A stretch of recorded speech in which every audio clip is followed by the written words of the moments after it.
Everyone, relative velocity से related जो last video हम लोगों ने डिस्कस किया था उसमें हम लोगों ने दोनों बॉडीज़ की डायरेक्शन सेम, दोनों बॉडीज़ के मोशन को सेम डायरेक्शन में लिया था। आज हम लोग अपोजिट डायरेक्शन मोशन की बात करेंगे। For an example, there is a body A and this one a body B. Velocity of A is v A which is in right hand side direction, and velocity of B is VB, which is just in opposite direction of A. Now relative velocity of A with respect to B, if we want to find it, then relative velocity of A minus relative velocity of B, this is the formula. If we take right hand side positive and left hand side negative, then velocity of VA as it is, and velocity of VB is minus VB.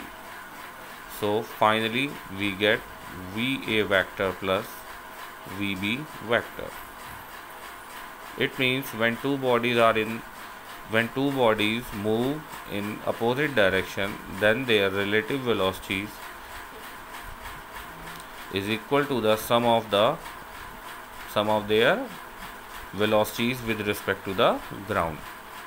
Similarly, if we want to find the relative velocity of B with respect to A, then VB minus VA. Okay, velocity of VB is negative, so minus VB minus VA. It is the relative velocity of B with respect to A is equal to minus VB plus VA in bracket. तो यहाँ से एक point तो ये साफ साफ clear है कि अगर दो बॉडीज़ एक दूसरे की अपोजिट डायरेक्शन में मूव कर रही हैं तो उनकी रिलेटिव वेलोसिटी उन दोनों वेलोसिटी की इंडिविजुअल वेलोसिटी के सम के इक्वल होंगी। बट इस केस में पॉजिटिव आ रही है, उस केस में नेगेटिव। तो आप खुद देखिए, जब ए बी को वॉच करेगा, मैंने क्या निकाला, relative velocity of B with respect to A. It means B is watch by A. तो जब ए बी को वॉच करेगा तो जब बी को वॉच करेगा तो ए को be left hand side move करता हुआ नज़र आएगा, एंड लेफ्ट हैंड साइड की डायरेक्शन क्या है, नेगेटिव, इसलिए ये आंसर नेगेटिव निकला। इसमें आ जाइए, velocity of A with respect to B. It means A को कौन वॉच कर रहा है, बी। तो जब बी ए को वॉच करेगा तो बी जब ए को देख रहा होगा तो ए राइट हैंड साइड मूव होता दिखाई पड़ेगा, और राइट हैंड साइड की डायरेक्शन है पॉजिटिव, इसलिए ये आंसर आपका पॉजिटिव आया। ओके, इसके बाद हम लोग नेक्स्ट टॉपिक आज डिस्कस करेंगे, relative velocity of the objects when both of them are moving in inclined direction. Inclined direction means दोनों की दोनों बॉडीज़ एक दूसरे से कुछ एंगल बनाती हुई मूव कर रही हैं। इसको अगर हम एक एग्जांपल के थ्रू डिस्कस करें तो ज़्यादा बेटर है। जैसे एग्जांपल कैसे करना है, ज़रा ध्यान से देखिएगा। सपोज़ करिए ये आपका ग्राउंड है और ये ग्राउंड के वर्टिकल डायरेक्शन है। ओके, यहाँ पर मैं एक केस ले रहा हूँ जिसमें रेन फॉल हो रही है, तो this is the actual direction of rain. तो this is suppose that this is the velocity of rain with respect to ground. Okay, एक पर्सन है जिसके हैंड में अम्ब्रेला है और वो इस डायरेक्शन में मूव कर रहा है।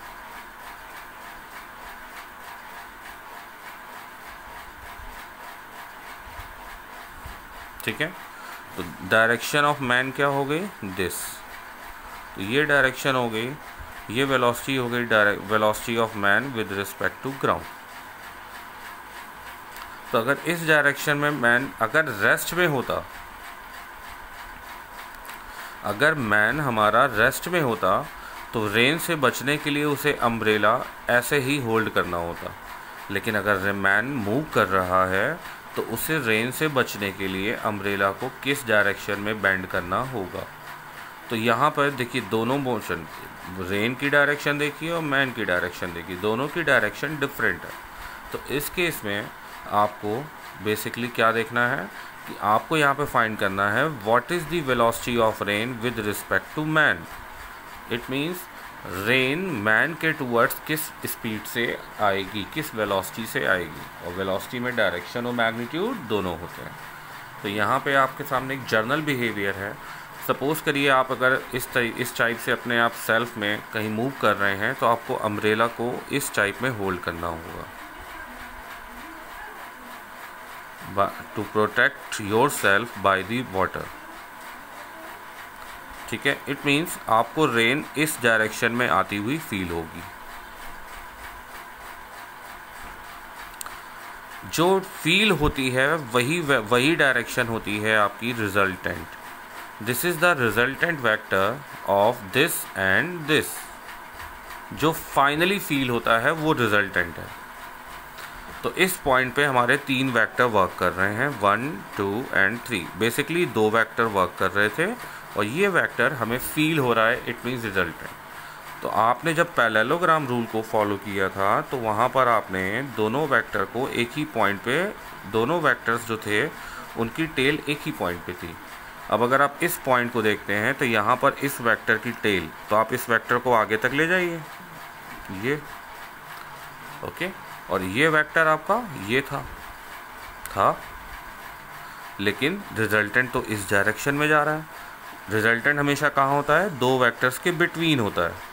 यहाँ पे जो रिजल्टेंट है वो इन दोनों वेक्टर्स के बिटवीन नहीं है, तो आपको इन दोनों के बिटवीन बनाना पड़ेगा। या फिर इस वेक्टर को आप प्लस VMG लिख रहे हैं तो इसके जस्ट अपोजिट वेक्टर को आप क्या लिख सकते हैं? Minus VMG। ठीक है, तो अब देखिए इन दोनों वेक्टर का रिजल्टेंट यहाँ B से जा रहा है, तो this one is resultant velocity of rain with respect to man. तो अब ये दोनों वेक्टर का रिजल्टेंट ये हो गया। और जब रिजल्टेंट का केस आता है तो आप सिंपली लिख सकते हैं VRM resultant vector is equal to sum of these 2 vectors and this one is velocity of rain with respect to ground. So velocity of rain with respect to ground plus minus velocity of man with respect to ground. तो यहाँ पर आप इस पूरे portion को इस तरीके से शो कर सकते हैं। सो फाइनली आपका क्या रिजल्ट आया? VRG minus VMG। ठीक है, ये तो आ गई वेलोसिटी, रिजल्टेंट की वेलोसिटी। अब हम डायरेक्शन भी निकालना चाहते हैं। तो सपोज़ करिए आपने अम्ब्रेला को वर्टिकल से थीटा डिग्री बेंड कर दिया। If this angle is theta then this one is also theta. अगर आप यहाँ पे कहीं परपेंडिकुलर ड्रॉ कर लेते हैं तो this one is 90 degree. So in this right angle triangle we want to find theta. So tan थीटा is equal to perpendicular upon base. So this one is minus VMG and this one is minus VMG and this one is VRG. tan theta is a scalar quantity, so यहाँ पर हम direction नहीं लेंगे, खाली magnitude लेंगे। सो हम लिख सकते हैं VMG अपॉन VRG। आप ऐसे भी शो कर सकते हैं। तो यहाँ से आपकी डायरेक्शन आ जाएगी विद वर्टिकल। ठीक है, आई होप कि ये क्वेश्चन आपको समझ में आया होगा। इसको देखिए और इसके जो डाउट्स तो मुझसे पूछिए।